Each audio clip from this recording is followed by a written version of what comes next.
All right, welcome everybody. We're going to talk about how do you vote on charting, like on a project that has a chart that's confusing, right? There are these different scenarios that can come up. It's like, was this successful in a 24-hour period, or was this successful in a 7-day period? Sometimes it's not 100% clear, and so we're going to bring up some chart examples and kind of break this down to offer some guidance, some really clear guidance when you run into these different scenarios.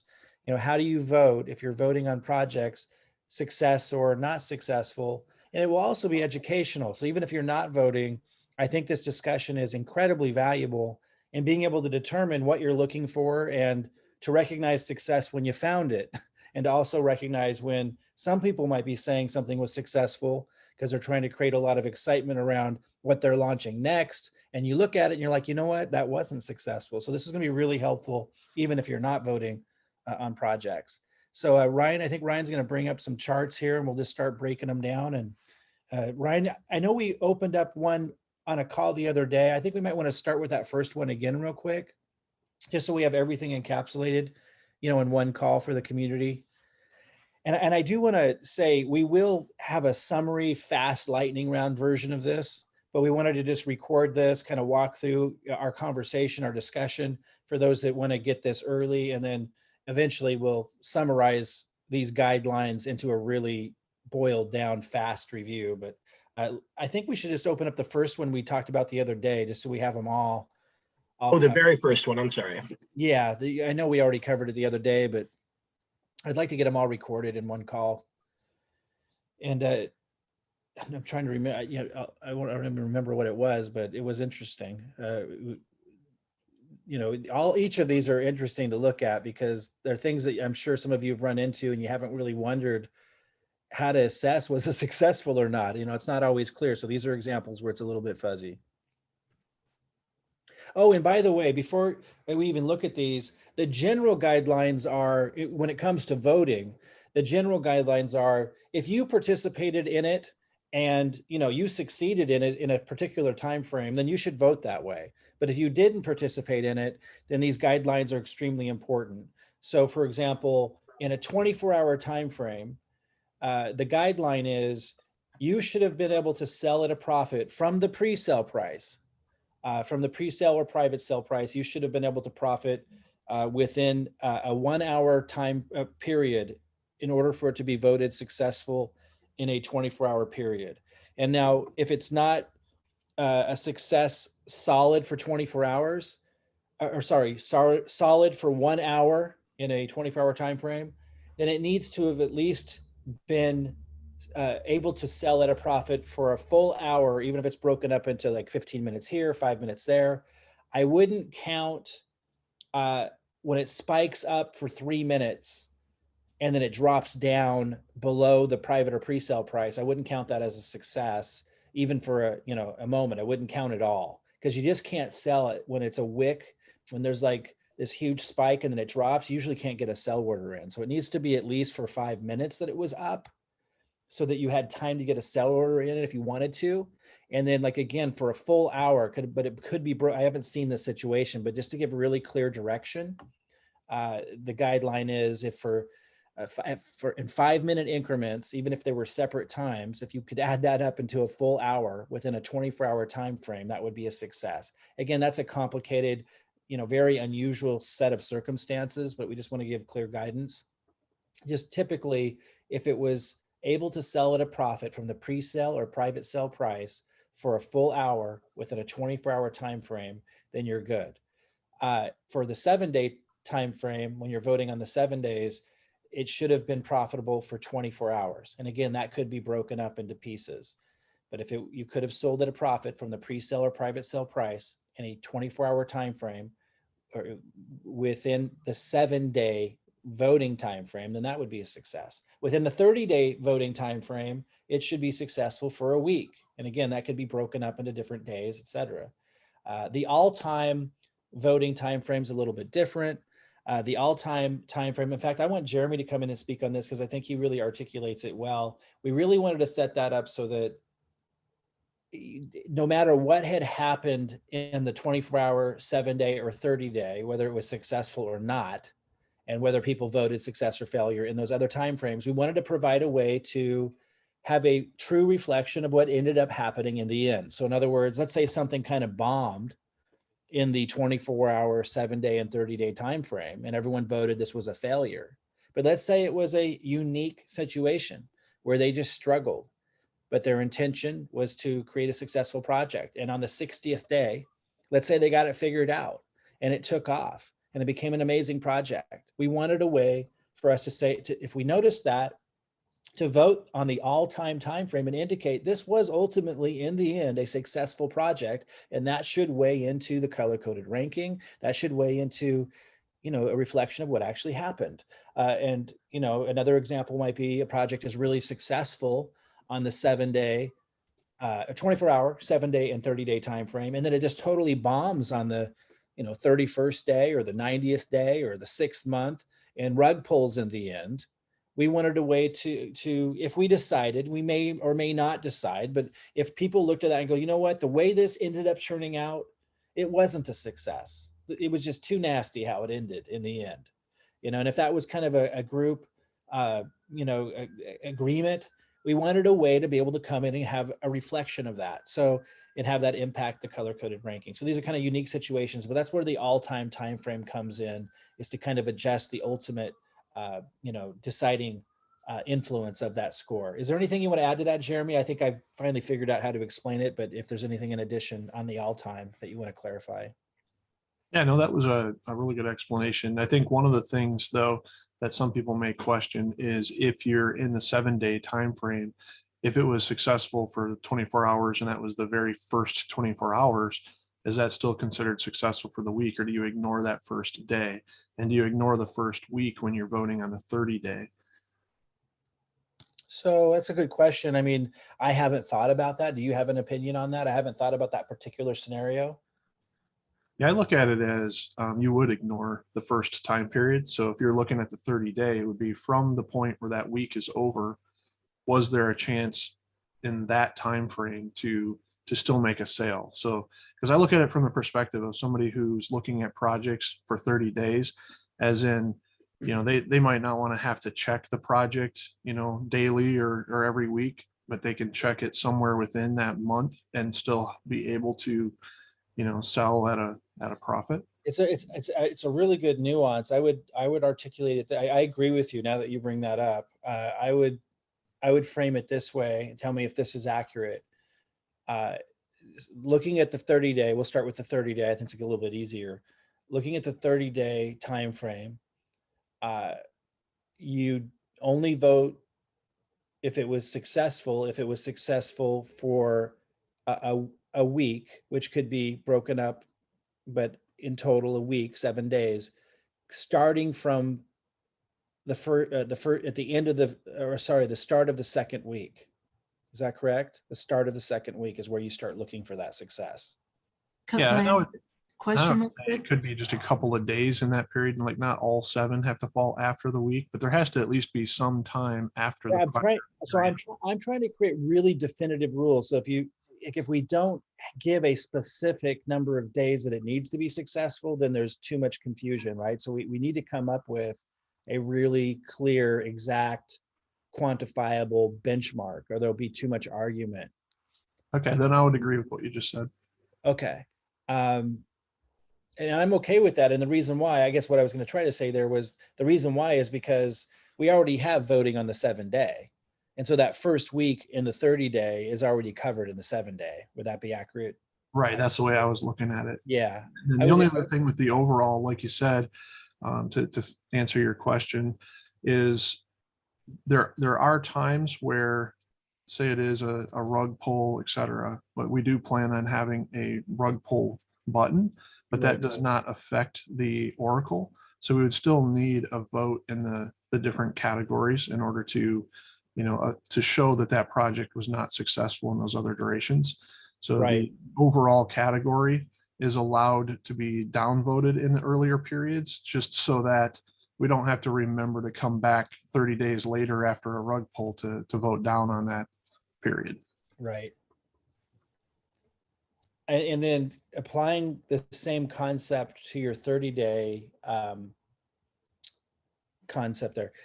Let's look at the 7-day. So in much the same way, people can already vote on the first 24-hour time frame. So therefore, when we're voting on the 7-day time frame, we should exclude that first 24 hours because that's already accounted for with the 24-hour vote. So when we're looking at, yeah, okay, I think that's good. Does anybody have any thoughts on that or disagree with that? I never thought about that before. I really, We I hadn't discussed went it. into that. Go ahead. We had discussed it as using the 7-day from day 2 to 8. But then there's a bit of confusion because you're going to be able to vote on day 7. So I'm wondering if it would be clearer just to move the 7-day vote to the day 8. So it's 24 hours is one day. And then Okay. your 7-day vote would be on day 8, but the 7-day wouldn't come up until the day 8. Does that make sense? Yeah, it does make sense. Jeremy, I what do you just think wanted about to make it clear and avoid Yeah, no, I confusion. like that. That makes a lot of sense.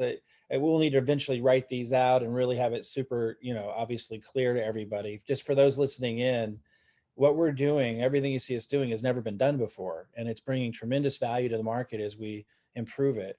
And there's a lot of people bringing ideas to the table to improve it. And this is an example of that. But once we get super duper clear on the next level of improvement in this process, like we are today, we record it so that you have access to this information and you can join in and follow this discussion, but you don't need to. You could just wait until this evolves to the point of being super uber simple and we have it printed out and it's all explained in a really short video and you can read it. So that's coming, but this is the discussion we wanted to let people, be able to listen in on. Jeremy, do you agree with that? What Jesse had just ran through? Yeah, we may want to call it the week instead of the 7-day, because if you're doing it on the 8th day and you call it the 7-day vote, that seems a little bit awkward. I agree. We might need to change that to week, and then same thing with the month, right? Exclude the first week and the month vote, but call it month instead of 30-day. Right, so that would become from day 9 out to the end of the month, basically. Day 8 out, right? Or day, yeah, well, you don't include the first 8 days at that point, because you have the 24 hours the first day, the 1 week would be the next 7 days. So the 30 days from day 9 on at that point. Can I just recap it so I can just make sure that we all I heard correctly? So in the 24-hour, a good simple rule is if you had time to sell at a profit for 1 hour during the first day of the launch, it's considered successful in 24 hours. Is that correct? Correct. And that 1 hour can be broken up into intervals as long as those intervals are more than 5 minutes. So on the week, from one day, you have 1 day to sell at a profit. From that second day to day 8, at least one daily candle closing, at that during that 1 week period. Is that correct? I don't consider it a daily candle closing, although that would probably cover most scenarios. I would say, 20, as long as there was a 24-hour, there were 24 hours where you could have voted at a profit, or sorry, you could have sold at a profit. That doesn't need to be a 1-day candle. That could have been like 2 hours on this day, 8 hours on another day. Okay, I gotcha. Yeah. Okay, but saying that's correct though, from the profit from the second day to the 8th day. That's what has been identified or clarified today. I think you guys might have been already doing it, but I had never thought about that. But yeah, and I want to that's why I'm going to read what I'm kind of reading it. That's what I understand everyone's saying today, and I agree. Perfect. And then the month would be if you can profit from the 9th to the 30th day for more than. I think it's the 9th to the end of the month. I understood it to be a full 30-day or a full month after the 9th. I don't know. Jeremy, do you have thoughts on that? Yeah, I would say 30 days past the prior period. Yeah, but it could be till the end of the month. I mean, I'm open to either way. I would like it to be like for a month, right? So So it'd If it be, was only the 9th day to the end of the month, that's not a full month period. So I think it should represent a month period. so from the 9th, From the 9th day and then count 30 days out, I guess, or Yeah. about a month out. Yeah. Yeah, so from the 9th day to the 39th day 30, right. would be the monthly period. It's Yeah. going to be very seldom that, we'd have to look that closely, right? But it's good to have these really quantified benchmarks for those cases. I think it'll help with clarity too, when you do go to vote, if you change it to 1 day, 7 day, 30 day. A week, a day, week, and a month instead of the day frames. That way, when a person looks and the 7 or the week vote isn't available, they know a week hasn't gone by yet. Right. And it's just gonna make it avoid confusion, because we kind of want to, we don't want to complicate it too much. We want it to be able to, like, we look at it and it's I am easy. concerned. I am concerned about these rules, as smart as they are and as helpful as they are. They make a lot of sense, but I am concerned about the confusion factor of this. Like for me, it's not intuitive, even though now it makes sense now that you guys said it. It wasn't intuitive for me that you would omit the first 24 hours when you're voting on the 7-day, or that you would omit the first week when you're voting on the 30-day, but it makes complete sense. And so I think we have to implement it. I'm just saying, I can see how this is, it's going to add another factor of education necessary for voters. I don't think there's anything wrong with that, but I just want to point that out. We definitely don't want to add too much more on top of it, for sure. I'm a little concerned about how we teach this, but we'll get it figured out. I think ultimately the answer to that is not everybody should be encouraged, shouldn't be heavily incentivized to vote. We should be so in other words, paying people like we were before to vote these really high amounts, which incentivize anybody and everybody to vote just to get the better. Not a good idea.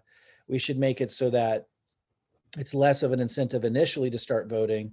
Those that want to really learn how to do it, the personality types that really enjoy being a part of this process, can enter into it, get compensated something, even if they're losing more on gas initially.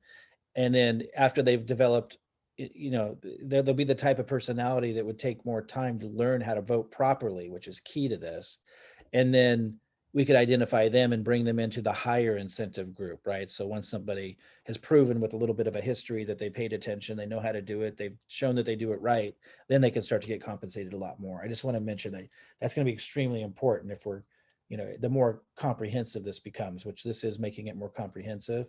I think it's good, but that folds into this as far as making sure that voting is happening correctly, making sure we're attracting the right people to it. So with all that said, go ahead and let's tackle this first chart. Okay, so this is Cato. And the question on this was, would this be considered profitable in 30 days? So we go to the chart and we were able to find the IDO price, which is 0.05, which is this blue line right here. And if we were to go to the daily, yeah, they had a pretty big pump at launch. I'm assuming it was an IDO. Yes, that's correct. Yeah, it's common on the IDOs. Yeah. Because there's a massive built up demand to get into an IDO. Right. Okay. So the blue line represents the pre-sale price? Yes, the IDO price, correct. Okay, awesome. That's really helpful. Do we have any input for people that if they don't know if you don't know the pre-sale or private sale price and you can't find it in the Telegram or whatever, is that something we recommend they just don't vote on? I'm open to discussion. The process that we've been using is, seeing if it's talked about in the chat, and then if it's not, seeing if we can find it on one of the launch pads, or seeing if we can find it on PinkCell, and then just doing the math. So that just takes the voting process to a completely different level beyond, profitable in a day or a couple hours to, doing math and getting calculators out and moving decimal places. So I'm open to what everybody thinks. I mean, it does, I feel like it needs to be mentioned probably here that we need to incorporate the pre-sale / private sale price into the information on the project. Maybe that's something that gets entered in when somebody's launching a project. What do you guys think? I think that's a great idea. And the reason why I recommend it on launching as opposed to before that is it could change, right? There could be something announced that was wrong that could end up the scout posted, and they could miss updating that. So I'm thinking it's something that's entered in when they're launching, because by that point it should be clear what it was. Yeah, because I agree with that as well. yeah, if they're when we launch a project, it's asking us for the contract address. So if we know the contract address, we should also know the pre-sale or whatever price we're going to use. Is there ever a scenario where a person's launching a project and it's impossible to find? It's not in the Telegram, you've asked around, or is it pretty much 99.9% we know that we can find that? No, not always.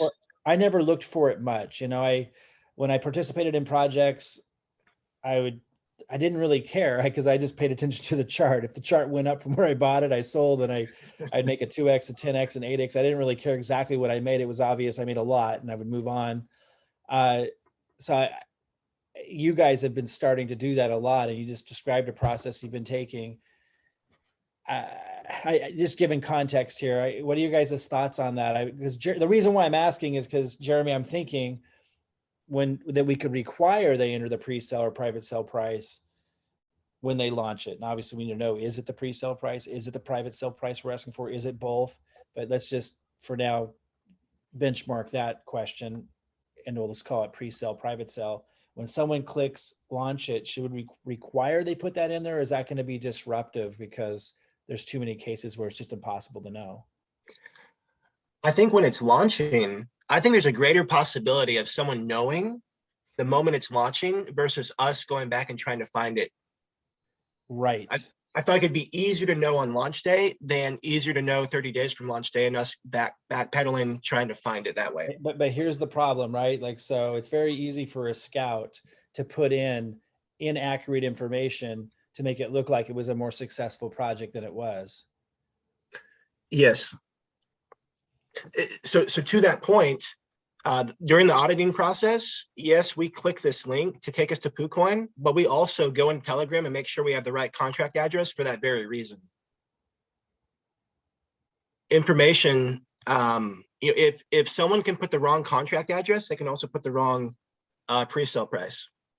Well, yeah, but it's super easy to confirm that piece, right? I just go to Telegram or the website and I find out what the smart contract address is. It's a little bit harder to go see if they put in the right pre-sale or private sale price. Yeah. Let's benchmark this, but let's just note that we need to dig into that a little bit more. Like, where in the process do we put the pre-sale, private sale price? Is it something that only an auditor does? Obviously, that's going to take a lot of time. Or is it something that we require someone to do, like we just discussed? I think we better dig in a little bit more. We'll benchmark that and move on to the topic at hand with the charting. But let's just remember that to come back to that at some point soon. Okay. Future call. So looking at looking at this chart, because we know the pre-sale, private sale price was down there real low, we can see it was clearly a success in 24 hours, right? Yes. And it was clearly a success in 7 days. Yes. And it looks like, let's see, where's the date start? Where's the date start where we start counting the 30 days? We decided on the 9th day, right? Yes. That's where you have that already, that line. Yeah, so here's day 1, 2, 3, 4, 5, 6, 7, 8, 9. Okay, so from the 9th day to 30 days from there, which is to day 39. I mean, you can tell right now it was successful. Yeah, every candle is above the IDO price. Yeah. So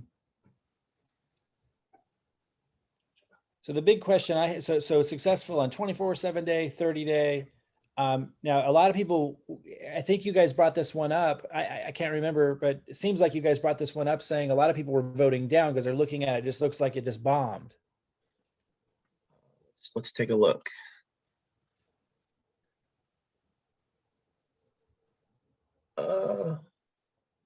No, on this one, it looks like the only reason it's getting downvotes. Oh, well, yeah, it looks like someone was misinformed. The person who was downvoting was just misinformed. But no, the actual votes coming in are all positive. Okay, so most people got it right. Okay. Yes, Well, on this one, most people got it right. Going and looking at the chart again, though, you could see how if people weren't thinking much about it, they could easily think it was a bad project. Absolutely. And I just want to address that, you know, you need to know the pre-sale or private sale price before you make that conclusion. Now, some charts, you don't even need to know that. Some charts, it's just obvious it was a success. But, you know, before voting that something's a failure, you probably want to be able to confirm that it definitely was a failure. Here it was a success, even though it spiked way up, came way down. People might have a derogatory negative, you know, conclusion when they see these kinds of things. They go, oh, it's a pump and dump. It's like there's a lot of opinions out there. I just want to say to everybody, just to give a little context and make this a little bit educational as you're assessing things. You really got to be careful about what you listen to in terms of other people's opinions, no matter how aggressive or excited they are when they express it. And two, you know, you just need the facts before you can determine what's actually going on. This is a successful project.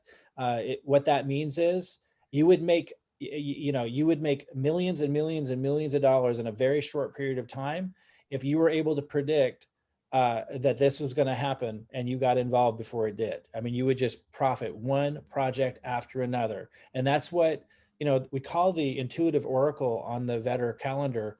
We call it the oracle because it's telling you the track record of the scout who's posted previous projects to get you as close as possible to just putting your research time into projects that have a high likelihood, you know, of this. This is what we want. Vetter is what we want, is always successful. Anyone who got into the pre-sale or private sale price made money even after 90 days. If you can predict those projects, if you can research and find those projects, you're obviously wildly successful. So this is a success. You want to know about these projects before they happen. One other thing on this, some people are thinking, well, I bought at the top and it came down. Therefore, it's a shitty project. It's like, no, you just have a shitty strategy. You know, there's nothing wrong. There's nothing wrong with buying you know, as it's spiking or whatever, but you have no one else to blame but yourself. If you end up buying at a high price and it comes back down, it doesn't mean it was a bad project. This is a good project. Did a lot of people lose money? Yes. They need to change their strategy. We can talk about that in a different call. I'll just say really quickly, you know, you don't jump in when a project first launches and it's on that spike. You don't jump in because something's spiking. You either got in before that happened in the pre-sale, you know, or you have a strategy, for example, where you dollar cost average in, you come in with like 15% of what you plan to do in the beginning. So if it ends up at the spike, you still got 85% of your money to buy when it comes way back down. You know, then at the very least, you've minimized your losses if you do end up losing, and you have a much higher probability of catching the next leg up. A project like this didn't have a lot of opportunity for another leg up. So if you know, that's why IDOs, you know, IDOs you should be getting in on before they launch, not after they launch, because you get a lot of this in an IDO because there's a lot of pent up demand. It's really risky to jump in on that first hour, that first day on an IDO. One thing, guys, we didn't cover is what about fair launches? I'm assuming, you know, we know that this is an IDO. We knew that going into this. We do need to remember that there's a big outstanding question of how do we assess the success or failure of a project if there wasn't a pre-sale and there wasn't a private sale. And it literally just launched on Pancake Swap for the very first time. Let's remember to cover that today at the end. For now, unless we come across a chart that we know is a fair launch, if so, we'll address that then. If not, as we go through these charts, let's remember we do need to cover that question. I think that's a little bit more challenging to answer. So we'll move forward with these charts, assuming that, you know, there's a pre-sale or private sale price, or at least covering it from that context, remembering that there is that other fair launch situation. Okay. Okay, the next one is Pegasus.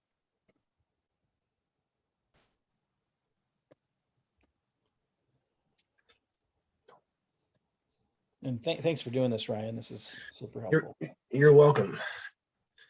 Okay. Let's let me see. So Page just to 6. add in real quick, this one is marked as a fair launch. Okay, we're already there. Well, that was quick. Okay, All right, we'll let's. tackle it now. Awesome. I just wanted to make sure we didn't forget to address that. If there weren't any charts that were fair launches, but if this is a fair launch, that makes it easier to tackle. Okay. So we see that warning. So this one definitely looks ugly. And I hope people that are new don't think that just because this is ugly, that all fair launches are ugly. They're not. This is, it looks like a standard, either a pump and dump or a honeypot. A honeypot is when nobody can sell, or you can't sell hardly any. Maybe you can sell like a very small amount, but you try to sell a large amount and they've got a block on it. A honeypot is basically a running off with everybody's money. Now, can you hit refresh? Is that what you were trying to do? It's not quite displaying properly, is it? It's displaying on my side. But I think that's the whole chart, Mike. It stops at this point. Yeah, Okay. it just stops at the 9th. Oh, really? Yeah. But there's also a space in between the, oh, I see. That's the green. I got you. Okay. Yeah. All right. So this was a fair launch meeting. There was no pre-sale or private sale. It launches on an exchange as the first introduction. It pumps up probably because nobody could sell, right? Is that what we're kind of presuming here? So that's where the confusion comes in. But I think if you change the chart to not show the US dollar amount, you might see that those points that look like sells are because of a drop in US dollar value. So on the upper right of your chart, click on USD and change that to BNB, and we may see it's all up and to the right. Nobody sold. Yeah, so that's a honeypot. Correct. Okay. It's definitely a honeypot. Honeypot alert. So rug pull button. Rug pull button. So again, for those that are new, a honeypot is where you see all these buys, you see more buys, and then you see a sell because they're just taking everybody's money. Nobody could sell. And what Jeremy just pointed out is it's easier to notice that nobody could sell when you put the chart on BNB, because it's really interesting. I mentioned this on another call earlier today. I think people need to know this. If you have your chart set to USD, you might see red bars like a sell order that was actually a buy. And that happens when BNB goes down because these tokens are pegged to BNB's price. I'll say that one more time. Well, in fact, Ryan, go ahead and change that BNB back to USD, and you guys are going to notice little sell. It looks like sell orders in there. See those little red bars? And someone might think, oh, people can sell. No, those are buys. It's just BNB's price went down. So it looks like that. So I would go ahead and put it back on the BNB, and you'll see all there were buy orders until you see the big red bar. That's when the owners of this just stole everybody's money, sold everything and ran off. So we call that a honeypot, which is also a rug pull. But this is a special kind of rug pull. They call it a honeypot, where they're just running off with the pot of honey, basically. And you can't get anything out. Now, I want to warn people, you could also run into the situation where there are sell orders happening, but they limit it to a certain point. That's more sophisticated, not as often seen, but I have been in projects where I could sell 0.1 BNB worth, but if I tried to sell everything I had, it wouldn't let me. If I tried to sell half of what I had, it wouldn't let me. So I couldn't hardly get out of my position. And then it looks like there's sell orders happening, so you have to watch out for that too. And that could also be considered a honeypot. And then they run off with everybody's money. So obviously this was a failure. You would be voted as a failure on the 24-hour, the 7-day, the 30-day, and the 90-day. Whether you saw this on a fair launch or where there was no pre-sale or private sale, or you saw this when there was a pre-sale or private sale, it wouldn't matter. It's a honeypot, it's a rug pull, and this was a failure across the board for all those different timeframes. Any questions or additional comments on that, guys? So Mike, this is Jesse. For this one, we can throw in not profitable overall.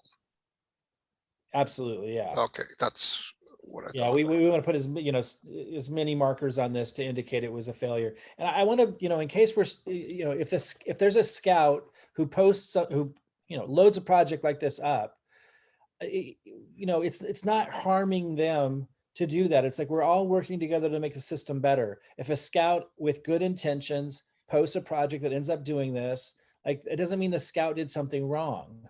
We have a system that's going to happen, but we have a system here to encourage that scout to learn and to improve, and it still could happen even from time to time. I'm at the point now where it's rare, very rare, that I'll get into a rug pull. You can start to be able to recognize them, but it's not a bad thing. I got into plenty of rug pulls early, happened several times, but I was still successful overall by a long shot.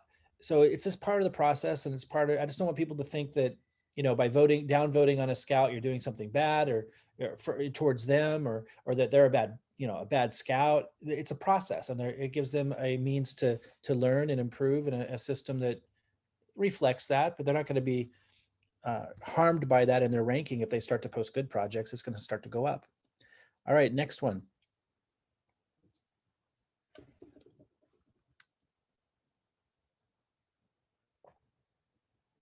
Okay, this one is mini tennis. And the question on this one was initial price was 0.000003, which chart price is never above. There were 2 green candles, which made someone think that the project was profitable, but it was never above that initial price. Please clarify buying the dip. If it's below the initial price, can it be deemed profitable? So when it comes to voting on the success or failure of a project on Vetter, it's not about being able to buy on the dip, unless it's a fair launch, in which case we'll earmark that more nuanced discussion later. Or unless, is this a new fair launch, or was this private or pre-sale type thing?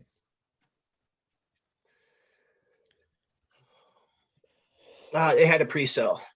Okay, so it would be a different answer, and maybe we should approach both answers. If it had a pre-sale or private sale,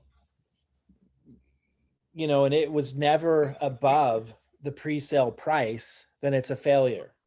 Just because you could come in and buy on the dip, like for example, they might have bought down there, right? You know, right where his cursor is, and just because you were able to come in later, buy on the dip, make a profit, that's not a successful project, because this is a very dangerous project.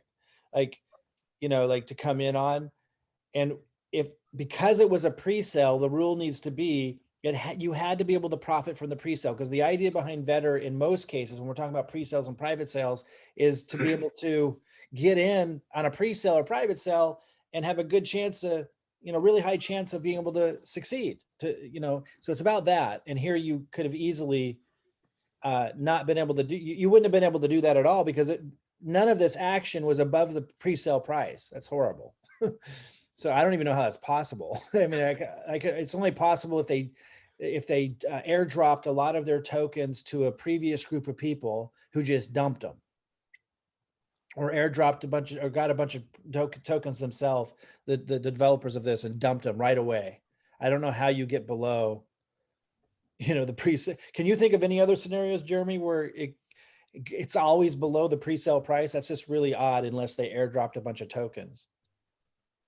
Yeah, I mean, there's a couple scenarios where it can happen. They could have messed up their liquidity and put it in at the wrong amount. So that's possible. They could have just dropped a whole bunch of tokens outside of what was available in the pre-sale. So any of their influencers or people that they paid off, or the owners, dropped way more tokens than what was even available in the pre-sale. So that Right. doesn't matter what the liquidity is, it dropped it below it. Right. But definitely not a success. No, never. Right. So if somebody bought after the dip, made a profit, congratulations. But because it was a pre-sale, we do not want to have that vote as a positive, because this isn't good for people to get into. So we don't want it to help, we don't want it to contribute to our ranking system to encourage people to get into this. Again, we call it the intuitive oracle, because it's helping you predict what's going to happen, and you want it to weight projects that are going to succeed. This doesn't. This is the opposite. It failed. Great job for those that got in later, bought on the dip, but it's not a success because it never would have been a success for pre-sale private sale people. Now let's pretend it's a fair launch. I know it wasn't, but can anybody weigh in on how we should deal with something like this if it's a fair launch and there was no pre-sale price? How do you determine if it was a success or failure?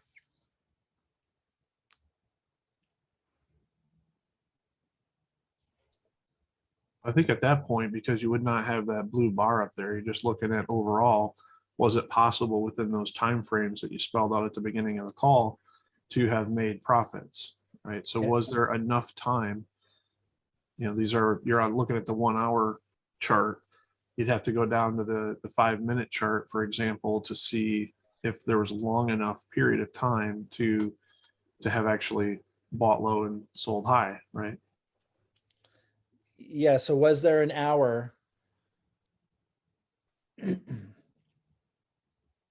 doesn't look good for that first. Is it? There you go. Yeah, so this is the minute chart. Like if it just basically plummets like that, that's not good. Yeah, it doesn't look good to me. You had a couple of seconds. It looks like failure to me. If this was a fair launch, I don't know how we quantify it. I mean, where could have you? I mean, if somebody, I guess the thing is, I guess there was a dip and a place to profit, but I mean, it looks really dicey. Yeah. It looks really, it needs to be going the other direction, doesn't it? On a fair launch to be deemed successful. Definitely. Yeah.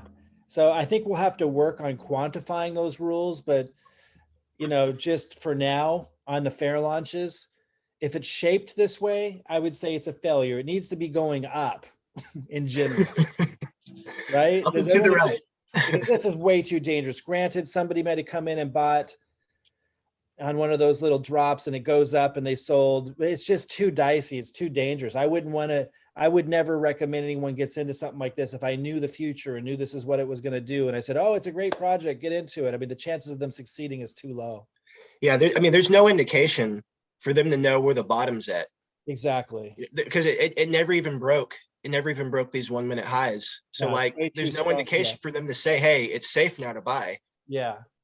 Well, if you go further to the right, like where you're at now, Ryan, theoretically in that dip, there were lots of times that, I mean, you could have sold if you wanted that minute of a profit and you could get out of it quick enough.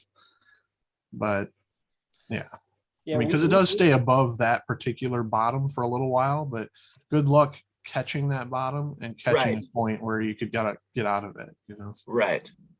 Yeah. I The think starting price on that, Ryan, was that in BNB or was it in USD? What was that? The starting price, when you looked at the starting price on this? well, we're talking about fair launch. So there was no starting price. Yeah, I know, but I'm thinking. Or do you mean the day, like if we're talking about, go ahead. I'll let you. No, it's okay. I'm not clear what you mean by starting price. Go ahead. What do you mean by starting price? Well, I know we're talking about a fair launch, so I probably should have asked that question prior to the fair launch Yeah, I scenario. don't want to confuse everybody. Yeah. Yeah, exactly. So I'll retract. Hey, this is Jesse. Could we maybe standardize just looking at the BNB chart instead of changing? I don't know. It just seems like we should pick one BNB field. probably is a clearer depiction of what the movement is doing. In other words, yeah, when you have it on BNB, a red line really means it went down. Like, the token went down. There was a sell order. So, I mean, from a fair launch perspective, I would definitely vote this a failure. I don't know how to perfectly quantify it as well as we can do with the pre-sale private sales. And I think that's kind of a work in progress. But again, if you were to flip this, invert it so that it was going up instead of down, that would have been a success. It's the general, I think on a fair launch, in general, it shouldn't be going down. So I think that's the rule on fair launches in general. I mean, obviously there'll be room for debate when it's like up a little, then down a little more, and then up a lot, and then down. Again, I think the general direction should be up. So 24-hour period, this was definitely down. At 7 days, if we look at a 7-day period, from day 8 to day whatever it is, 15 or whatever it is, 7 days out from day 8. From day 8 a week forward, was it up or down? Let's just take a look at that really quick. Starting on day 8, did it go up or did it go down most of the time? And, and again, I would say on a fair launch, if it went, generally up most of the time, that would definitely be a winner. If it's unclear, then we have to look at more rules. I think fair launches is just pretty simple like that. So where's day 8 start? Right about there. So, that looks like failure to me. Yeah, Yeah. definitely. So, okay. All right. Next one. All right.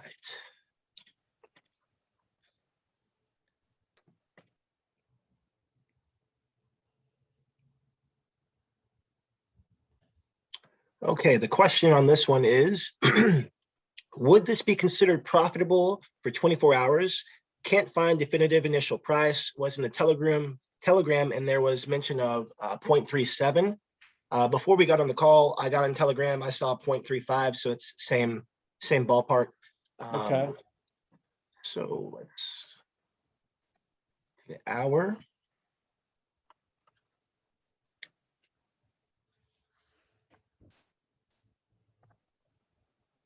And right. Okay.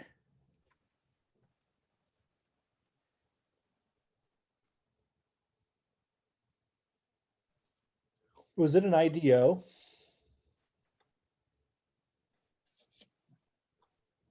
Yeah. Yes. Yeah. The general shape of an IDO.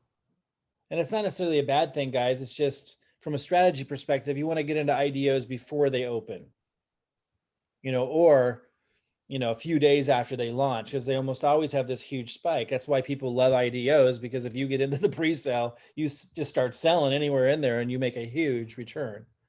I got 1,000x once. It was an IDO. But they In could this go case, down there a was long no ways. spike. That was just a drop from the starting point. Was it? Just a second. That was a. Oh no, you're right. Sorry, I thought I pasted the wrong number in there. I wanted to double check that. Yeah, 0.37. So this was another one of those scenarios. I wasn't paying attention to the blue line. The blue line is the starting point. Yeah, I mean, so I don't know how anyone could say this was a success if it's the starting point is the blue line. That was the pre-sale price. I don't even know how this is possible. Again, if a launchpads are doing IDOs, if a launchpad's doing this, I don't know why anybody would be on that launchpad. Like, I don't get how this can happen other than they royally, effed up, or like messing up the liquidity or some ridiculous setup that, more than likely this was airdropping tokens or the team dumping tokens. Like, do you agree, Jeremy? This is a very bad sign. I don't understand how a launchpad could stay in business to launching like this. Yeah, if you look at it strictly from the standpoint of IDO, you're absolutely right. I think some people had questions because, let's say you didn't know what that starting price was and you just looked at this chart as if you were somebody coming in after the fact, like a fair launch. Right. There was a 2-day period where you could have made money in between day 8 and 9. There was a rise from the low. Right. So they're saying there was plenty of time there to have made a profit if you bought in after the fact. So is that successful in that case? Now, would you agree, because we know what the starting price was, this was definitely a failure? Yeah, if you're looking at it from making sure that an IDO on our system has the correct. Well, I mean, regardless ranking. of whether it's an IDO or not, because we know the pre-sale price, and because, can you bring that blue line back, Ryan? Yeah, no, that's what I was clarifying, is because it's an IDO and we want our system, the Oracle, to be able to say whether that was a good IDO or not. There is a pre-sale price, therefore this would be a failure from an IDO standpoint. I know, I just didn't want to confuse newbies. We could remove IDO from this conversation and it's still clear because we know the pre-sale price. I just don't want them to think there's something really specific about IDO right now. There's nothing going on with that makes this unique to IDOs. Well, the only reason I push back on that is because there was that initial day, it was possible to make money. And what I'm saying is, even if that's the case, regardless of whether it's an IDO or not, because we know, the pre-sale price was 0.37 and it was never above that, it is a failure, IDO or not. Right. And that's because our system is to find pre-sales and pre-launches, and the goal is to be part of that pre-launch. It's not talking about looking at charts after the fact yet. Exactly. That's right. Yeah, I just want to make that distinction, that because people that are new, they hear the word IDO, they hear what we say, and they think, oh, this is something about IDOs. It's like, well, no, because we know the pre-sale price, whether it's an IDO or not, the fact that it was never above the pre-sale price means this was a failure, even though there was days where you could buy on the dip. It was just like that other chart we were looking at. Yeah, just like the last one. If this was a fair launch, there'd be more to discuss here. If this was a fair launch and there was no pre-sale or private sale price, and because somebody could have entered in on day 8 and made a good profit, we have to ask ourselves, we'd have to look closely at it and see, is there a full 24 hours after that point that somebody could have made a profit? It kind of looks like, there might have been. So it's questionable, but it might have been a success in 7 days if it was a fair launch. Yeah, that's exactly why I was saying IDO specifically. It's because if you look at it from the fair launch standpoint, it might have been a different answer. I know. I just want to make sure newbies don't think IDOs have anything to do with it, because even if it wasn't an IDO, what you just said would be the case. In other words, if there's a pre-sale price, that's the key word, pre-sale. If there's a pre-sale price, I'm just talking to newbies here, so they're super clear. If there's a pre-sale price, then this is the case. Failure, if it doesn't ever go out, if it doesn't meet those benchmarks we talked about earlier, it's a failure. So Jeremy, No, yeah, I agree with you. Yeah, I just wanted to point out, if you were looking at it from the fair sale, that might be different, but you're absolutely right. If it's a pre-sale and there's a pre-sale price as a standard, if it's not above that pre-sale price, that's a problem. Yeah, and I just want to point, because every IDO is a pre-sale, but not every pre-sale is an IDO. I don't know if that helps at all, but for newbies listening in, but that's why I'd rather defer to the word pre-sale, because every IDO is a pre-sale, but there's also other pre-sales that what we're talking about would, pertain to.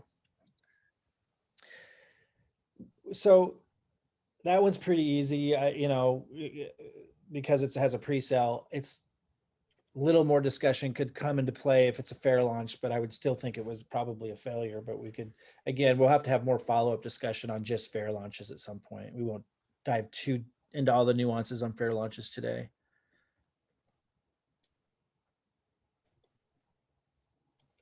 Okay, the next one is, I think it's Galaxy War. Yep, Galaxy War. And this was this is a great example of the chart looking different than what really happened. This was an IDO, and at launch, it looks like it just tanked.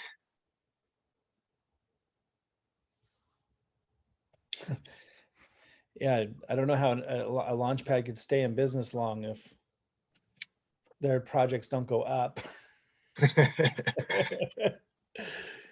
Okay, so here's the IDO price down here, and without that information, it looks like it went up and then just fell off. Okay, well, I mean, at least it was above the line initially. Yeah.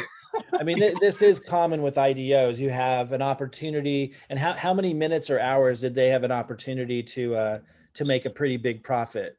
So we're on the hour, so they actually had 4 hours. Okay, so that's definitely a success in the 24-hour time frame.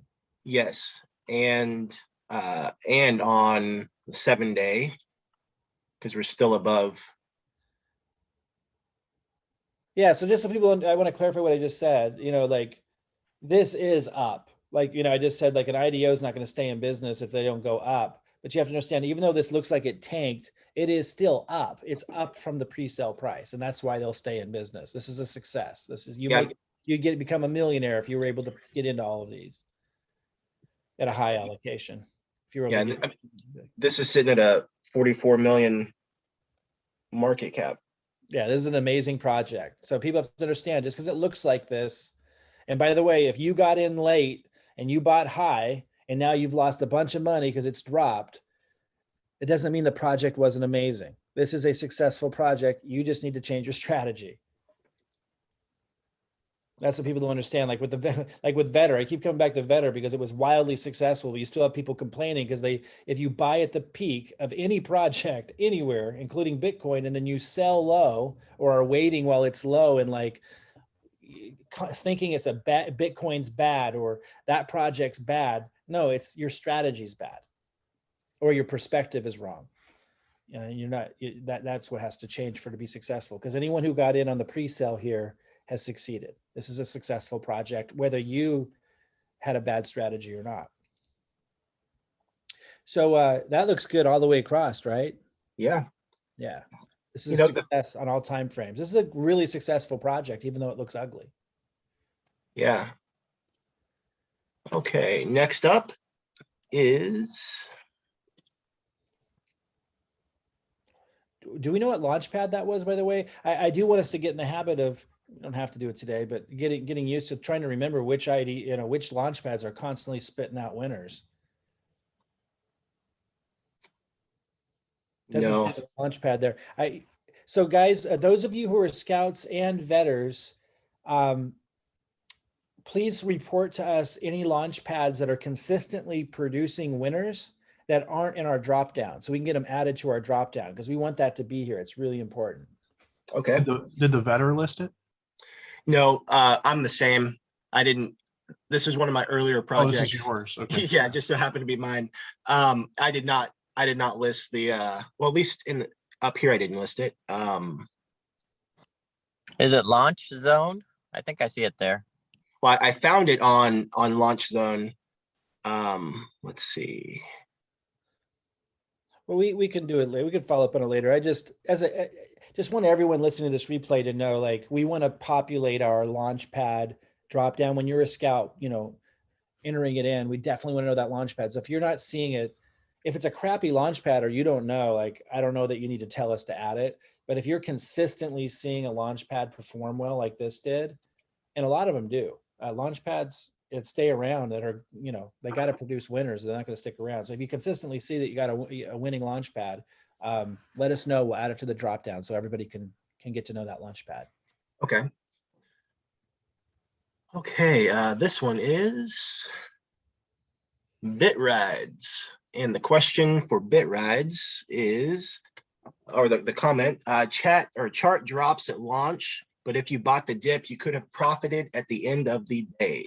Let's see what Yeah, this I looks like. posted that. This is Jesse. I should have edited that, but I got busy. After we clarified that we were just gonna go with pre-sale prices for the voting, obviously I should have edited that out of there.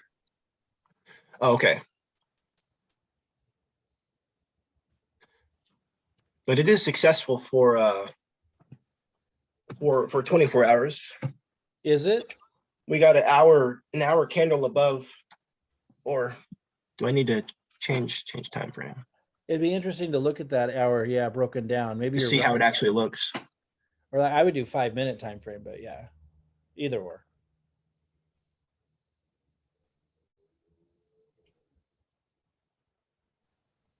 So, man, what a drop. That's crazy. So let's see. So each candle's 5 minutes, right? Yes.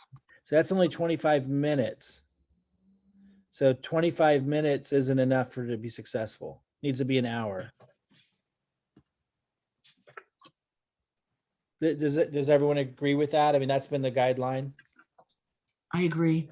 I like to look at what we see on the platform, our platform that we're, just to kind of see where the votes came in.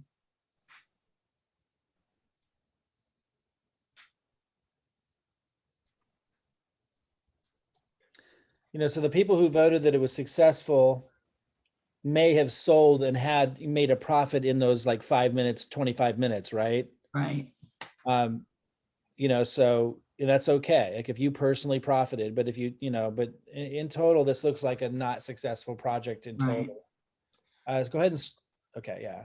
I have a technical question, Mike. So on the 5 minutes, we can count, you know, there's, you know, four minutes above, or sorry, 20 minutes above the price. But when we go to the hour chart,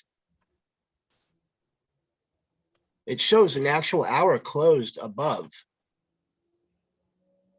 Yeah, I don't get that. That's why I always break it down. Jeremy, do you have any thoughts on that? Like, why does this hour candle close above if it's only above for 25 minutes? Maybe the first candle is just it started right before the top of the hour. But Yeah, you either think- that or it's looking at the summation, like more people in that hour sold above that line than didn't, even though, you know, partway through the hour it dropped. Or like you mentioned, the hour could have included time prior to when you could have actually sold. But Jeremy, do you agree we should be looking at the 5-minute chart on something like this, and that would give us, Yes, yeah, I do. an accurate depiction of actually how long was it up? Yep.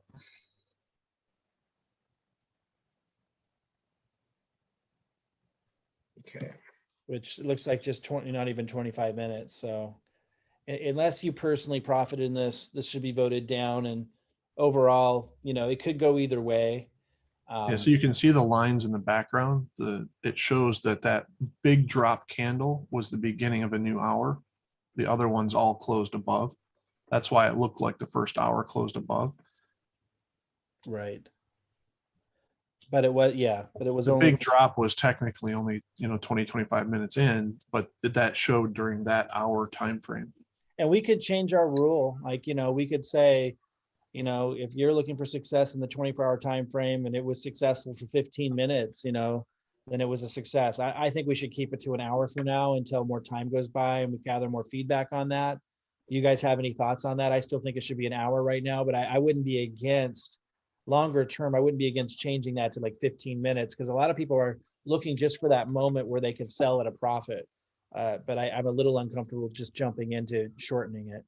So I've got a twist and a question for you, Mike. What if during that first hour there was like a, you know, super big sales tax or something? So even though you could sell and it was above the line, you still wouldn't have profited. What are your Yeah. thoughts on that? And it shouldn't be a successful project. And you know, we just have to count on feedback like that in the voting. People can give comments in order to determine that. So yeah, it's not a success just because it's above the line if they had a, you know, really high sales tax that prevented you from still profiting. And those will be a little trickier. I don't know that they're as common anymore to have the really high ones for too long, but you know, like with ours, we had a high sales tax, that first part of the day, but our price went so high, it would have compensated for that by a long shot. So it wouldn't have been in question. But with some of these projects that have like a 50% sales tax or 80% sales tax, and they're not, they don't go high enough to compensate for that, that might be confusing. Right. That's all I would be concerned about on this particular chart is even though it started above the line, you know, at that point, even if you got an hour's worth in, I would at least look at that and factor it in myself. But Yeah, it's a good point. Yeah, I would be curious, the people who said this was successful, I'd be curious, like they couldn't have made much, right? Because we know there was probably a sales tax. Is it possible that the people who said that this was successful was based on seeing the 1 hour above? Yeah, could be. Because before our conversation just now, I would have thought this was successful based on you know what we covered, and so I wonder if maybe that's what they're thinking as well, because there's a lot of upvotes. Yeah, this was a long time ago though, right? We had people just voting like crazy. Oh, sure. You know, it's before we audited anything. Oh, you're right. This is back in December. Yeah, but yeah, definitely go on the 5-minute time frame on the 24 hours especially when a project dumps like this, like just looking at the chart, it's just like pretty nasty, right? In general, because it drops below the pre-sale price. Like again, Vetter is always above the blue line. Never for even a second was it below the blue line. Whenever you have something that drops below the blue line on the first day, like even the second hour, you want to bring a really high level of skepticism to the voting for it, because it's like it needs to be above, it should be above the blue line if it's a confident vote. Otherwise, it's like, okay, what's really going on here? And in this case, I go to the 5 minutes and I could say, okay. I mean, it still was a failure in 5 minutes, but I mean, your spidey senses should really kick in if you see it's below the blue line in the first day at all. Like that's pretty bad if it's staying there. Yeah. Means something really weird's going on.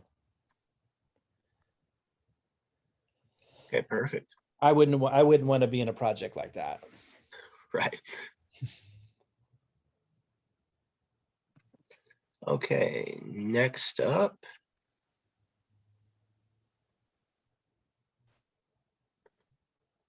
This one is Dogeverse. Already suspicious.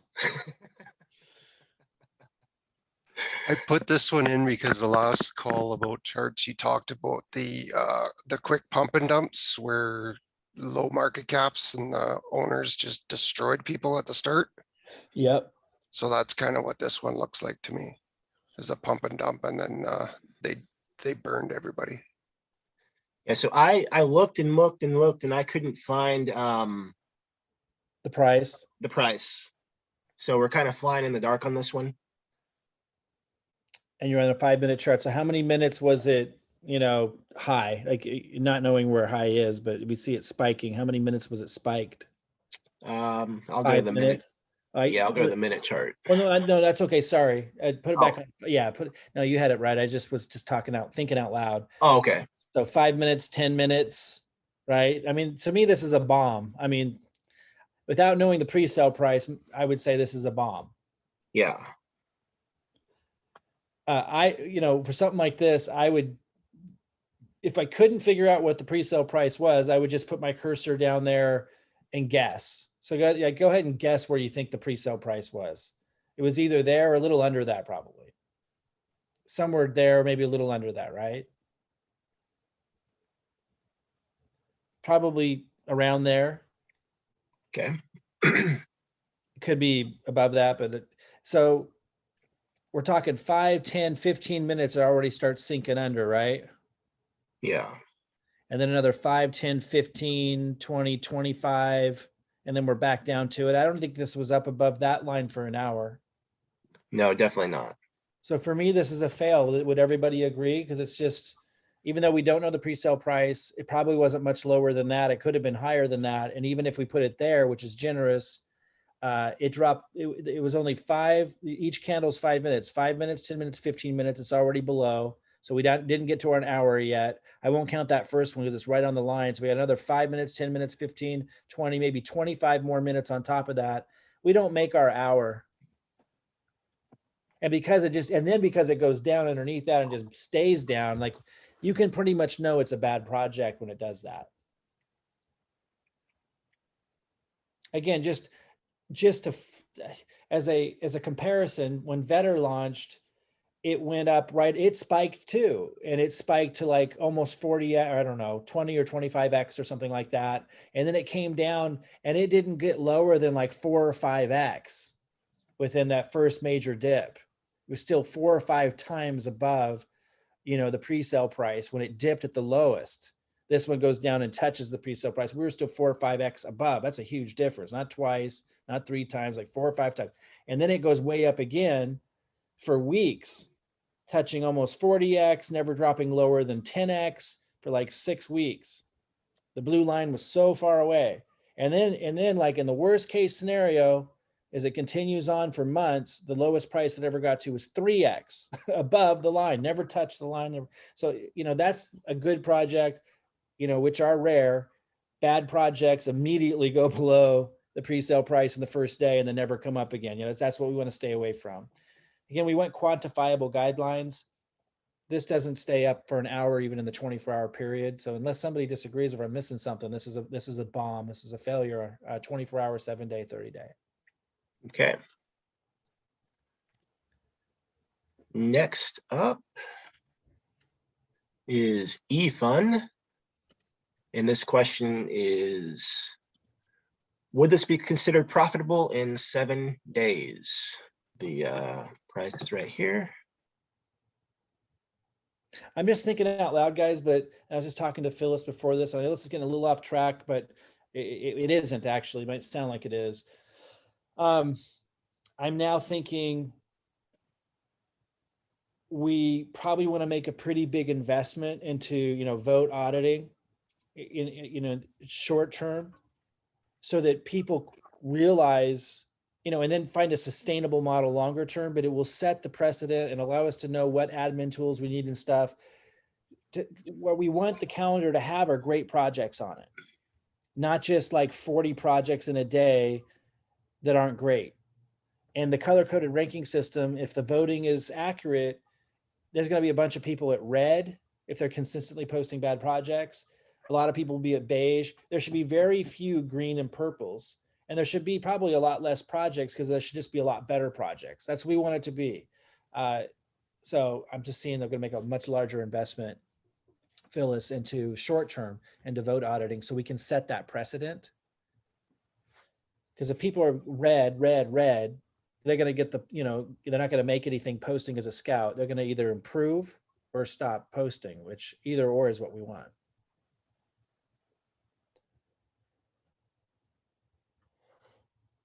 So this is above the line for a long time, right? Yep. So this is we're on the hour chart right now. So definitely a success. So again, those watching, the blue line is the pre-sale price. So definitely a success in the first 24 hours. It doesn't look like 7 days though. No. So first 24 hours of success, failure after that. Correct. So again, guys, those listening in, you go to the Intuitive Oracle for those of you at tier 4 or higher.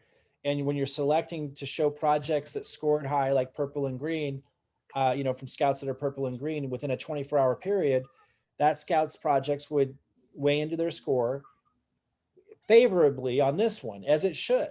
Because some people pick projects that attract a lot of attention in 24 hours, do well a lot, and then bomb after that. And some investors, that's what they want. They're excited, they bought it, they want a quick payoff, and then they're gone. People like me, not so much. When I buy into something, I don't want to have to, change my schedule to be watching to sell it in that 24-hour time frame. I want a longer duration, so I'm not going to be selecting 24-hour time frame very often. I want 7 days, more time to be able to catch selling it at a profit. But this serves those people. This is a favorable project, and that would reflect for those looking for these kinds of projects that you definitely could make a great profit in 24 hours. And after that, you don't care. This is for people that are definitely planning to watch what happens right away. Again, it's a little bit too short for me, but a lot of people don't mind that. Okay, next project is Spidey Floki.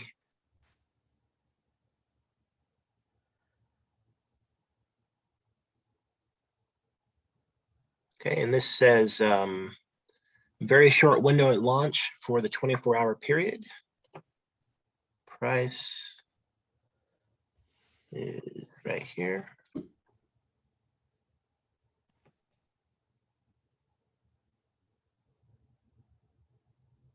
So I would put that on the 5-minute chart. Is it to see if we got an hour within 5-minute intervals? Oh, wait. It doesn't look like it ever was above. Oh, it was a moment ago. We'll let it load here. Can't quite tell what's going on. I think it was above initially. No? Huh. Not sure what I saw earlier. It looked like it was above the line initially. So, I mean, this is a fail. Can you put it back on the whatever you had it on a moment ago? Was it an hour? Let's see here for an hour. Yeah. When he initially double clicks, Mike, it puts the blue line where he's at, and then once he pastes the value, it moves it. Gotcha. So he double clicked right there, and it looked like it was above at first. So nothing confusing about this one. This is a fail on all time frames Yes. because it's below the pre-sale price. Okay. Next up is Trust Floki. How many more after this, just to see where we're at? We have 3 more. And of those 3, one is more so just a technical, how do you want us to handle situations like this? Okay. Okay. So this is Trust Floki, and the price there. I mean, look at all these market caps, 31,000. They're so low.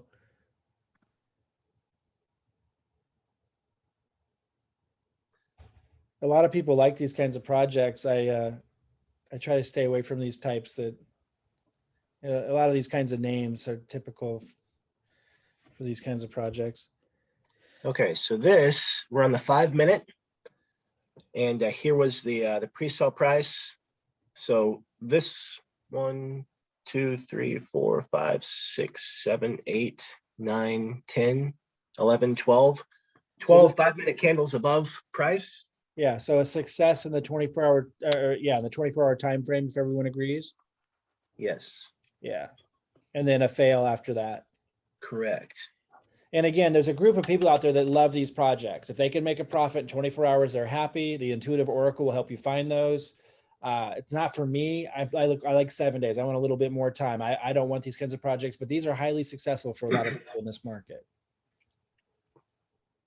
Okay, next up is Radio Hero.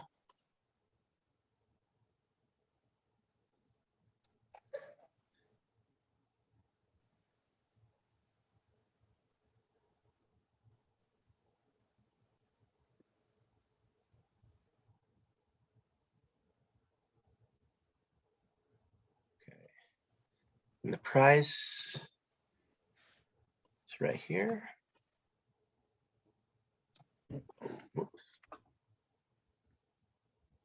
Guys, I'm going to be right back. I'll let you guys kind of do this one, and I'll be right back. I'll take a quick break. Okay. Okay, so 1 hour.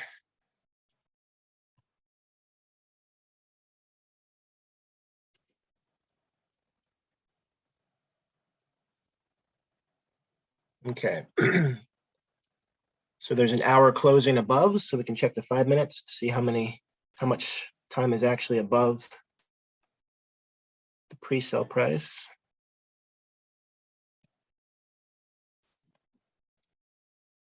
So we have 1, 2, 3, 4, 5, 6, 7. So we have 7 candles above the pre-sale price. That's 35 minutes. So does everyone agree that this would not be profitable within the first 24 hours? Yes. Yeah, I agree. Okay. I guess in our as part of our guide for voting, whenever we see something, just making a note to, because this is another example of this candle closing above, but then when we look at the 5, it's only 35 minutes above. It's not a full hour. Well, what's interesting is later on it comes back above. Yes, it does. What time frame was that? Is that the 7-day period? Yes. So if we go, yeah, let's look. And this one, I brought this one up because we do have a full candle close on the daily on the 3rd day above, which would indicate profitable for the 7-day time frame. Correct. It would be unprofitable in 24 hours, profitable for 7-day, unprofitable for 30, it looks like. Right. It's back and forth. Yep. Okay. Let me write that down here.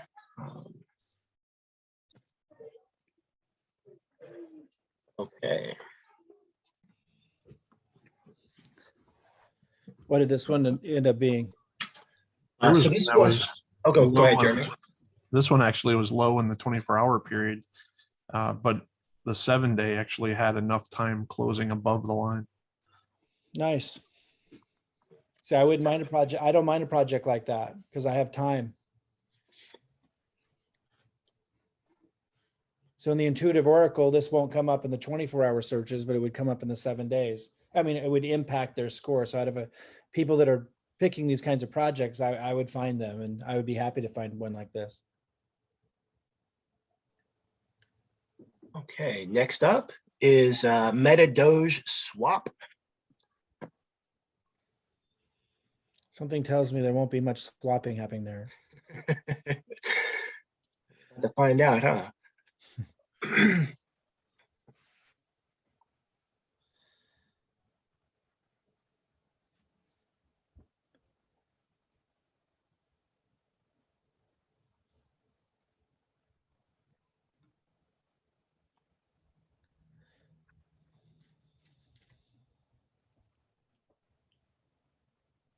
Okay. So here is the pre-sale price, and we're on the hour chart. So we have a handful of hours all above. So that was successful in 24-hour period because it's above the pre-sale price for plenty of hours. Yes. And then if we go from day 8 to day 15 to get a good snapshot of the week of the next following week after the day. Yeah, definitely profitable for the seven day. Definitely profitable on the 7 day. Yeah.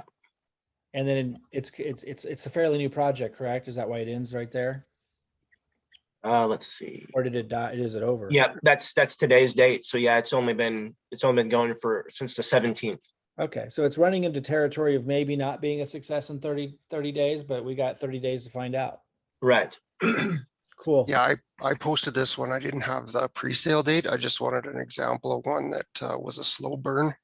It didn't do so well in the first few days and then popped off real fast. Yeah, that's a great example. Yeah, successful. It was successful in 24 hours. It looks like there were plenty of hours there you could sell, and really successful in the 7 days, which I like those. You know, those are the ones I get around to looking at a few days later, and I would have been able to make a nice profit on this one.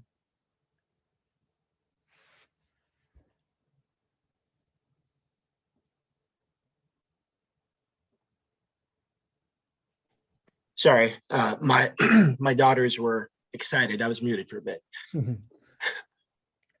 Okay. Next project. So this doesn't happen often, Mike and Jeremy, but just wondering how we want to handle situations like this where we start going down the rabbit hole of just trying to find a chart, and whether it's the wrong telegram, the wrong contract address, we finally find a chart in the telegram that we think is right. However, it's a project that launched months ago, and it's not the actual project that launched, a couple of days. Well, when we have the messaging set up where you guys will be able to message the person who posted it, I would find out from them what's going on, why the discrepancies. And if there's no response, then I would just, downvote it. That's my recommendation. Okay. So just see what they say. And yeah, we're a few weeks off from having, we might bump that up in priority, but we're a few weeks off at this moment of you guys being able to message that scout and or vetter, get more input. Between now and then, honestly, if you can't figure it out, I would just leave it alone, because if you see a scout involved with that more than once, you might want to blacklist them until you guys can talk to them. okay. Does everyone agree with that? I mean, I'm just thinking out loud here. I agree. There's if someone's repetitively doing that, we need to get them off, right? If it's just like a one-time thing, then not as big of, it's not going to have a negative impact on the overall efficacy of the color ranking. Right. I posted this one. This is an example of one we already did, so I'll skip Wild Island. Clearinghouse. Okay, so with Clearinghouse, and this could just be my lack of understanding on how this works, but the PooCoin chart looks a certain way. However, there's also KuCoin, and Gate.io. And I'm just wondering, how do we determine whether a project is successful with, I guess, different information? Because if we were to look at just this only has a market cap of 3,400. So this doesn't even. Well, let's doesn't stop even real seem quick. right. The first step is to make sure that you're looking at the same coins, because just because they have the same name or symbol doesn't mean they're the same coins. So that's first thing to verify there. That Correct. one's looking at BNB as well. The other one's looking at USDT. So that's a CLH versus USDT. So it's not an apples to apples comparison. So you got to make sure you're looking at the right contract and that it has liquidity in the coin that you're looking at. So what would he change here? CLH to BNB? We'd have to do a little research to see I mean, I would just remove how this they chart. launched, like what it should be compared to. Yeah, I would remove this chart from the process because it's not the same chart. It's Right. yeah. So all you got to go on is here, Right. because those other charts were for something else. CLH compared to USDT, it's a different comparison. Yeah. So And it does look like they do have both a BNB and USDT. If you look on the left, they do have liquidity in both. and you could click on chart there and look at the USDT chart, but it's only $227 in liquidity. So Yeah, this. it's not I a think good looking. overall, this is not going to be a good project. No, I mean, it looks like a rug pull has 3,000 market cap, but do we know the opening price, or I mean, the pre-sale price? No, I couldn't find that either. Gotcha. There wasn't a lot of information for me to go on. Yeah, And, yeah. So basically, so this is a failed project. How do we determine that? Market cap sitting at 3,000.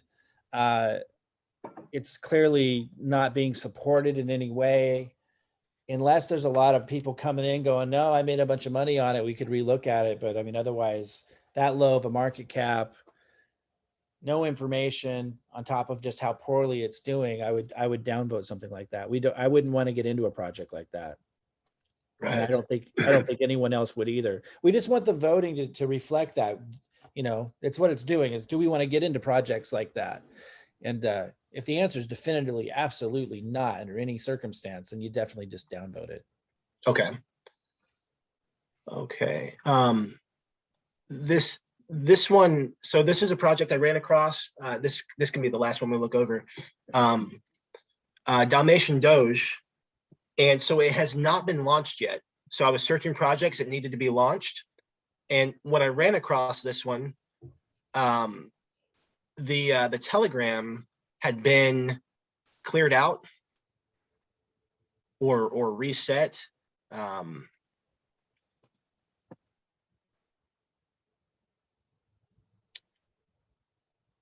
So, you know, they changed the name, they changed the information. The last post was. Well, what was the price chart like though? I mean, that would defer, you know, in the context of voting on the price chart, are you saying that we don't know even what, if we're looking at the right? Right. I don't have, or I guess if we assume that, so there's no, because it hasn't been launched yet, there's no contract address in here, but I can't get a contract address from the chat. Right. So if the scout is doing this, if quirky things are coming up from the same scout, like you have to have a conversation with them or just blacklist them if you can't. If it's a great scout, which I think this is, you know, it's just a one-time incident, you know, I think you just, you know, we try to make an assumption, like where's the, where do, we don't even know what the chart is, do we? Right. Yes, You don't know I what would. the chart is. Yeah, so I would downvote something like this on all time, right? And then also the website, you go to the website and you get this. Yeah, so I would downvote something like this. Okay. Because again, would you want to get in a project like this? Anybody here? No. Right. So That's the most important deciding factor, right? So when there's a lack of information and there's clearly some scammy stuff going on, you just want to make sure the system knows we don't want these projects. Okay. So the thing is, Mike, what you don't want to launch the project because so there's no voting.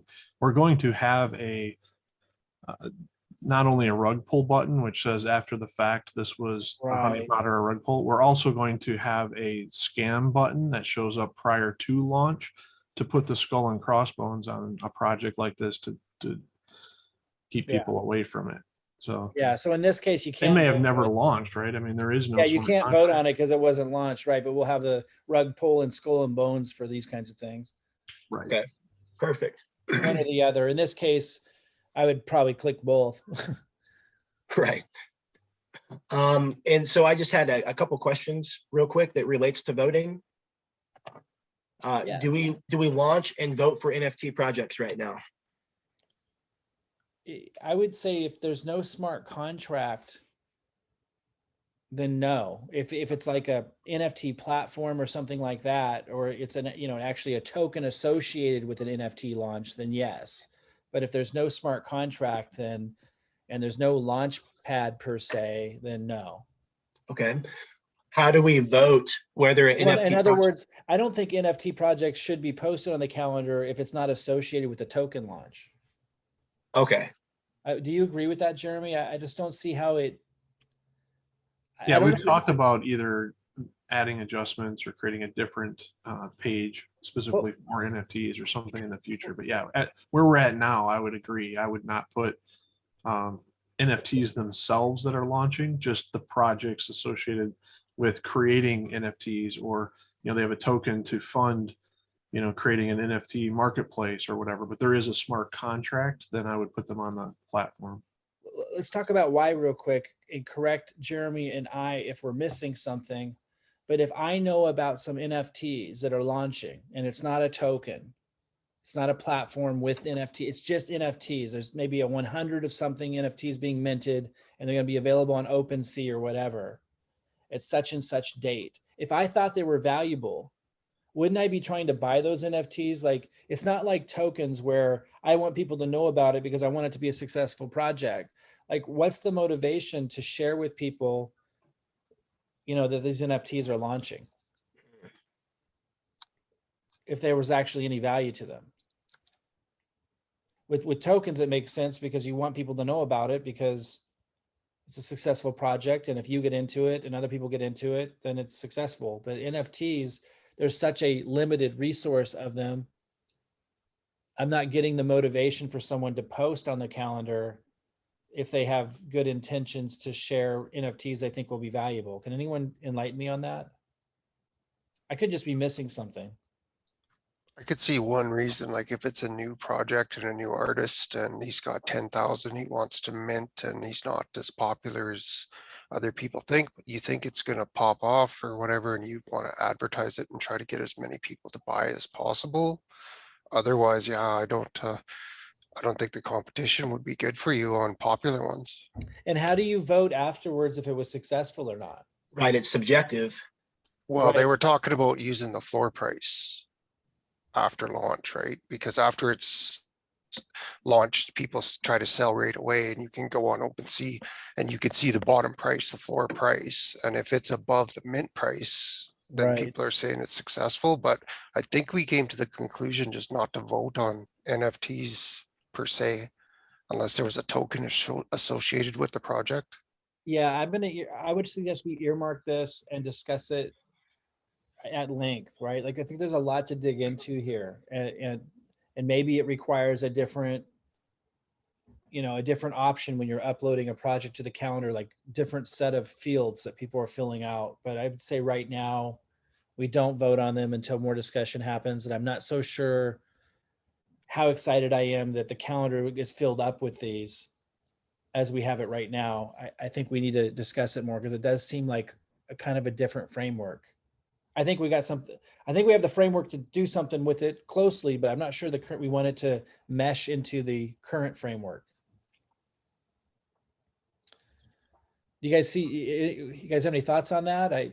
I'm just No, I talking totally about- agree with you. I think that if we have no way of like voting on a project or that, it shouldn't be on the calendar. And I think that until we have a process for the NFT, I mean, yeah, because I could, No.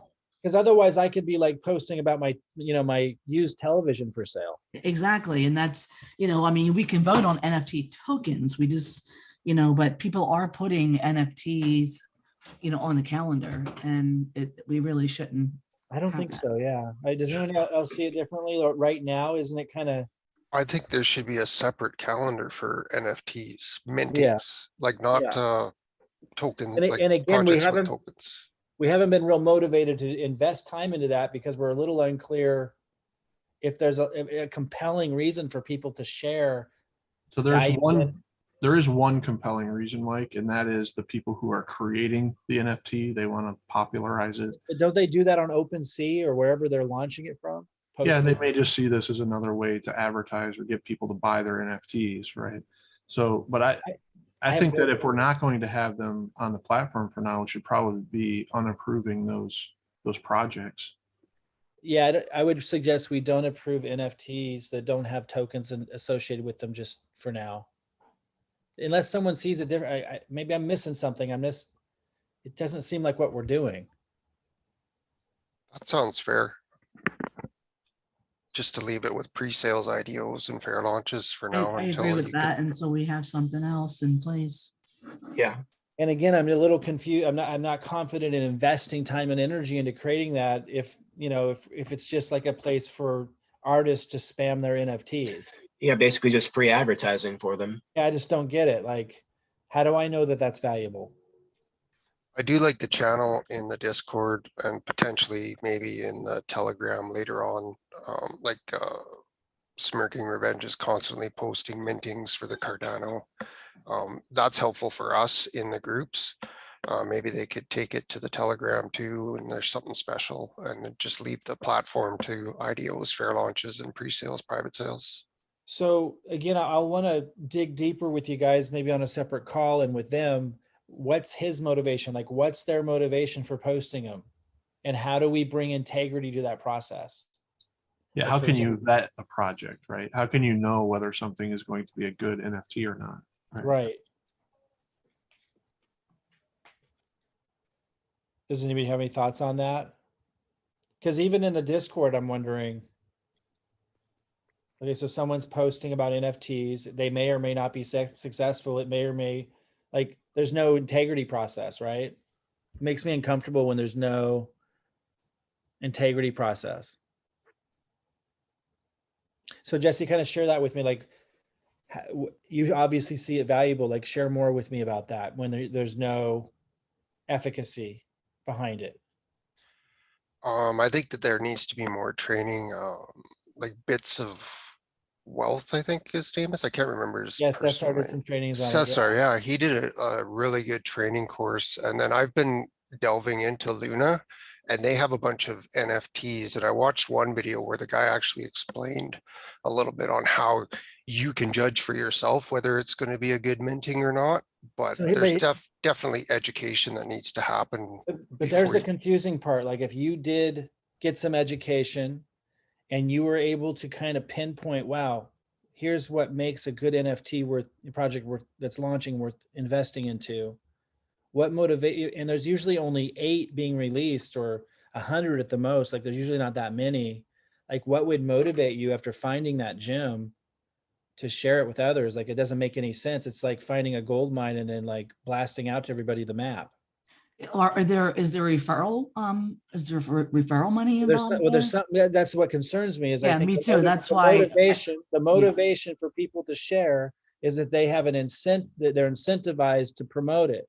But that's not necessarily good, to have in a community and for have people seeing, right? Like, just because I'm if I'm paid an incentive or I have some kind of incentive involved with sharing something with,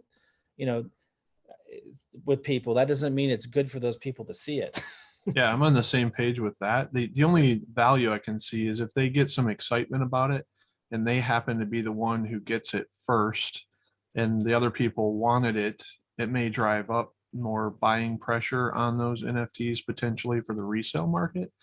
But I True. don't know. I mean, and how can you analyze whether that's going to be good or happen or not, you know? Right. The only potential incentive I could see for someone posting would be to get into the referral program for us. So say the NFT developer wants to do an AMA, or they want to put an ad on or something. Otherwise, yeah, like it is going to be a rare commodity. So it might not be worth your time to post a good project. It's just, I could see a culture developing where everyone's spamming NFT projects and there's no efficacy other than, and the only motivation for them to do so is there's an incentive for them to do so, right? And then now it's the opposite of Vetter. Now it's the opposite of integrity data. It's just, if I find NFTs, I just spam them in this community. I hope it's a success. If it's not, there's no accountability. I just wonder what kind of culture that creates. And like, it just seems the opposite of what we're trying to create. Because I've seen, I mean, and I'm really very new with NFTs and just learning them myself. However, I know that a lot of times, if someone talks to me about an NFT, I get a link to their Discord, and then I wind up seeing on the Discord, like me as a referral. So how does that benefit the person who's sending out that link in some way? Jesse, do you know? For sure. I'm sure that they're getting some sort of benefit to that, whether they get a whitelist on the minting or something. Because I've gotten those 2 invites to Discord servers, and then you kind of look into it and it's like, you need to invite this many people to get in this whitelist for a chance at the minting. So I'm sure, yeah, there's a value for the person sending you those links. Now this is different to me than a project launching a new game that is going to have NFTs in the game. And there's a reason to own the NFTs because there'll be a game where you can use them. And, maybe the NFTs are coming out first. So I might post on the project, a link to something, and yeah, there's a token launching at some point, and first the NFTs will be available. That seems different to me than, some 15-year-old kids are making NFTs in their basement and they set up a referral system for people to go out there and spam them all over our community and everywhere else. And then they go make a bunch of money and then they're on to the next NFT project. I don't know if I want to support that kind of a, short-term racket. Nothing wrong with it, but it's just like, there's no sustained value that builds a good reputation for Vetter to get caught up in that too much. Yep, I agree. Well, I'm glad I brought agree that too. question up. That was a good conversation. Very, very good. I'm glad you brought up too. I think we should definitely follow up in the community on the topic of NFTs. I don't think I have a complete picture on this particular aspect of it, but I do feel like, it doesn't quite fit in yet to the Vetter model yet as it stands. Like, we need to figure out how to bring some integrity to the process so we're not don't just become a spam group. Okay, guys, so is that a wrap on the charts? That is a wrap. All right, thanks, Ryan, for taking us through that. That's awesome. And for anyone that can hang out here to have a discussion about the voting process, please hang out at